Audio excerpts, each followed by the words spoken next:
Turinera helburu hirukoitz batekin joan ginen. Lehendabiziko helburua zen jaso genuen gonbidapen bati erantzutea. Eusko Jaurlaritzak gonbidatu gintuen orkestraren esperientzia eta orkestraren barruan Gipuzkoa sareanen jasotako hainbat ikasketa elkarbanatu genituen.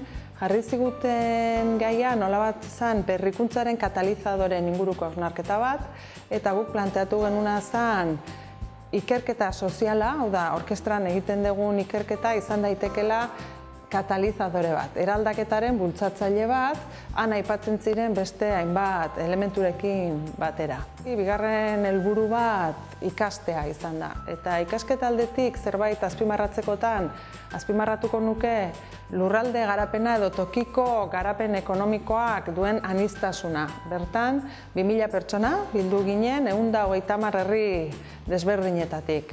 Eta bertan ikusten zen, alde batetik oso egoera desberdinetatik gentozela, baina horrekin batera ikusten genuen arazoei aurre egiterako orduan, azken finean pertsonak eta gure arteko harremanetako arazoak, konfliktoa ikusteko eta ulertzeko dauzkagun zailtasunak eta horren kudeaketak planteatzen dituen zailtasunak, nahiko amankomunean genituen gaiak zirela, ez?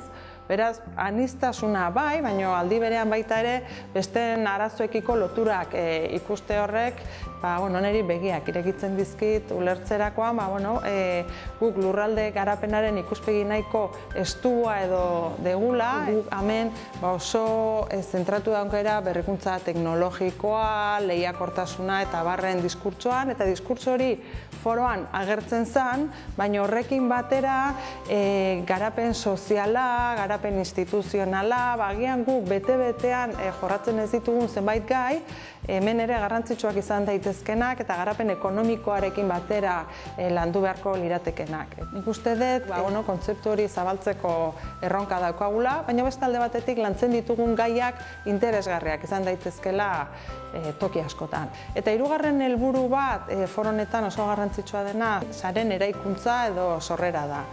Alde horretatik, joaterakoan ere, genuen nolabait Amerika Latinan ditugun zenbait sareren edo sare horiekiko harremanak garatzeko helburua, eta horretan oso lagungarri izan dira orkestran lanean ari diren Pablo Kostamaina eta Paco Alburquerque, bertan ziren haiek ere, eta pixka bat haien eskutik Amerika Latinan lanean ari diren hainbat sarerekin kontaktua izan dugu eta harremantzea landu dugu.